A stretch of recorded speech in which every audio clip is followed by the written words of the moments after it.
Yo creo que la sociedad está verdaderamente bloqueada. Una situación de bloqueo que es como un inmenso golpe, ¿no? O sea, la sociedad, cuando digo la sociedad, estoy hablando de las capas medias, de una parte de los trabajadores fijos, de las clases dirigentes, han vivido una etapa prodigiosa, ¿no? De ensueño.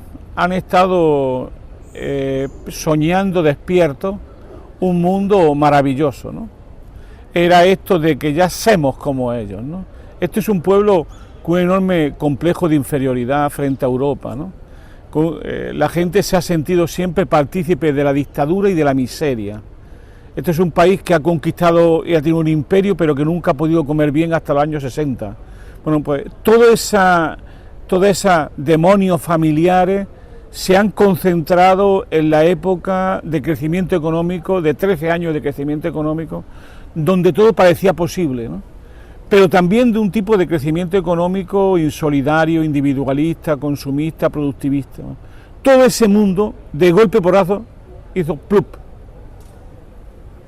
Y, como suelo explicar, la mayor burbuja no ha sido la inmobiliaria, ha sido la mental, la cultural. Entonces se puede decir que vivimos un doble shock. La doctrina del shock es el doble, ¿no? Por un lado es el levantarnos un día ante una pesadilla que nos deja ennortados, y por otro lado la doctrina del shock que aplican los gobiernos, ¿sí? Es decir, la doctrina de aterrorizarnos para que el miedo no nos deje vivir ni pensar, y estamos en esa, aunque yo creo que estamos saliendo de eso. Es decir, la gente empieza ya a superar esta ensoñación, este bloqueo, y empieza a pensar que las cosas tienen que tener otra solución, ¿no? En ese momento de transición estamos, creo. Bueno, yo creo que el populismo es una construcción mediática, eurocéntrica, que tiene que ver y poner a parir fundamentalmente a la experiencia revolucionaria en América Latina. Es decir, se ha construido mediáticamente un contexto y un texto donde cualquier persona, cualquier experiencia política que se salga de los moldes del poder es definida como populista, ¿no? Unas veces como populista de derecha, otras veces como populista de izquierda, pero fundamentalmente a los que le llaman populistas son a los populistas de izquierda, que en el fondo no deja de ser, hasta, como decían algunos autores, un insulto. ¿Por qué?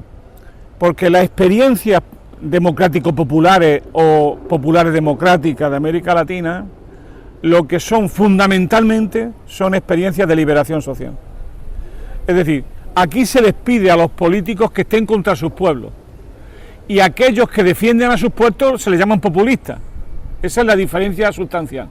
Aquí los gobiernos conspiran contra sus pueblos, hacen políticas antipopulares. Aquellos que defienden políticas populares se les llama populistas, es decir, se los denigra, se les da un tufillo de autoritario, que al final ya no es tufillo, sino campaña orquestada, simplemente porque están en contra del modelo neoliberal y simplemente porque están defendiendo la dignidad de su pueblo. El populismo fue una experiencia latinoamericana que duró casi 30 años. Hoy hay otra experiencia que solo por aproximación se puede decir que son populistas, pero lo que se suele decir como populismo no deja de ser una construcción ideológica para denigrar a los pueblos y a las luchas por la dignidad de esos pueblos.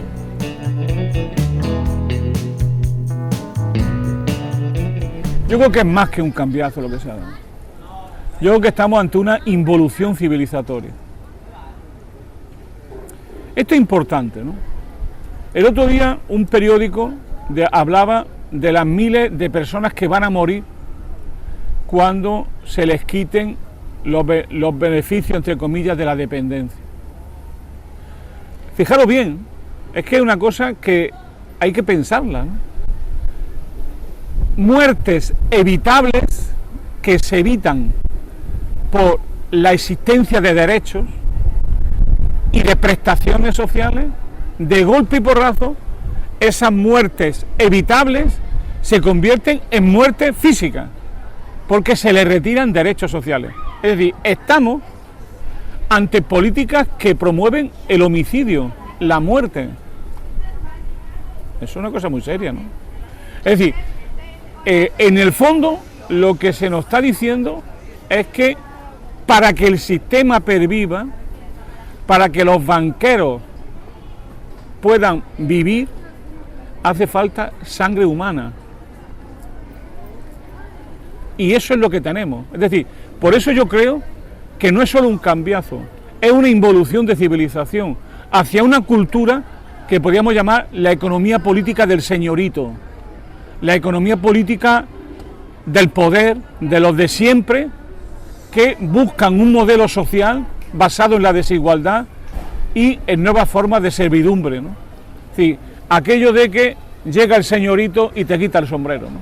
Esta es la sociedad que añoran muchos de los que hoy están gobernando y que tienen ustedes un modelo maravilloso en Valencia de esa política y economía política de los señoritos.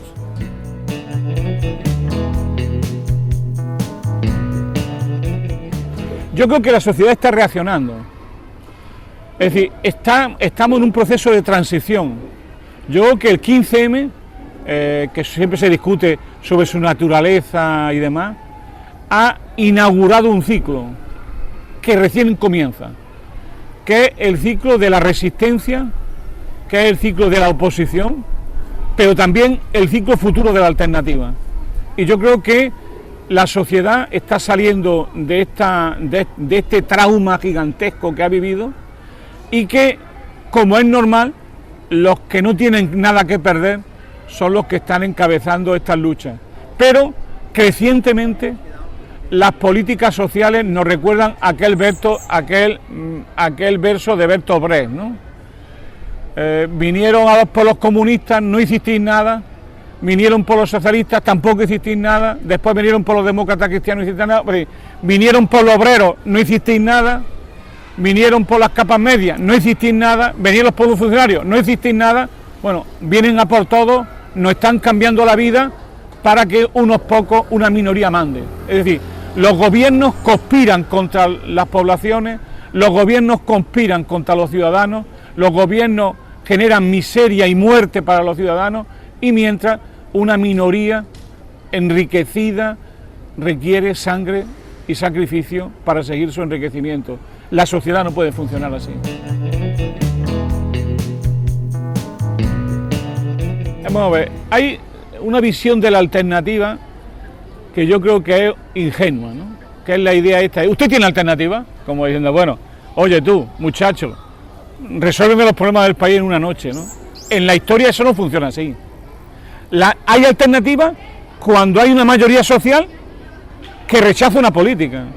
O sea, si tú mañana hay una mayoría social, como yo espero que va a ocurrir y no tardando mucho, que tome las plazas y las calles y le diga al gobierno no nos representan e iros todos, que es lo que va a ocurrir en este país, ya veréis cómo surge la alternativa. Es decir, la alternativa es un proceso histórico de lucha, propuesta y convencimiento social que en un momento determinado genera una masa crítica que hace posible toda la alternativa. O sea, por decirlo de otra manera, ¿cuál era la alternativa democrática en España en el año 70? Pues era las luchas sociales, los complejos sociales que se alían unos con otros y la idea de que el franquismo no tenía vida y que no podía estirarse más y que hacía falta una alternativa al franquismo. Al final surgió una alternativa, que no digo que fuese la mejor ni la peor, surgió una alternativa. En el año 31, en unas elecciones municipales, donde el régimen monárquico estaba en crisis, unas elecciones generales municipales generaron una mayoría republicana y no resistió 24 horas la monarquía, como quien dice, y vino la república. Yo creo que la alternativa, en este sentido fuerte que estamos diciendo, no son, entre comillas, la alternativa de un programa electoral. La alternativa es el convencimiento del pueblo, el convencimiento de los ciudadanos expresados socialmente, organizadamente que rechaza un régimen político y que apuesta por una salida a otro régimen político. Y en ese momento ya verás cómo la alternativa aparece. Pero ¿qué ocurre? Que para tener esa alternativa hace falta pequeñas alternativas, esfuerzos cotidianos, luchas sociales, hacer campaña, hacer propaganda, discutir. Eso es un poco lo que está ocurriendo hoy en día. Lo que pasa es que he dicho que nosotros recién estamos saliendo de un ensueño que se convirtió en pesadilla, ¿no? Por eso ahora el ciclo, que es la última maniobra que tiene el poder, es lo que vamos a llamar el ciclo del pecado, la culpa y la expiación. Es decir, ahora el último ciclo que le queda al gobierno es pecamos, todos pecamos, por eso la crisis es de todos, somos todos culpables, vivimos por encima de las posibilidades, luego cometido un pecado, ahora lo que hace falta es tomar nota de nuestro pecado, conciencia de culpa y luego la expiación. ¿Y cuál es la expiación? Las políticas que nos están adelgazando para hacernos más felices en el futuro. Tenemos que las culpas pagarlas.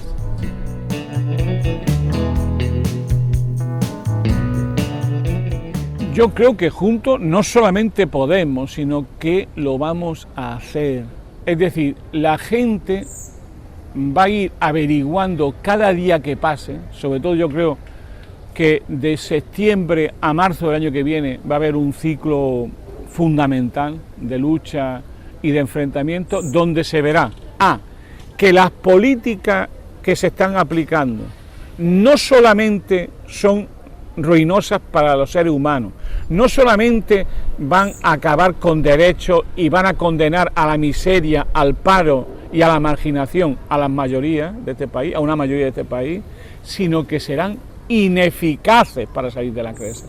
Van a arruinar a las personas, al país, a la economía del país. Lo van a poner todo prácticamente en el derrotero de la muerte.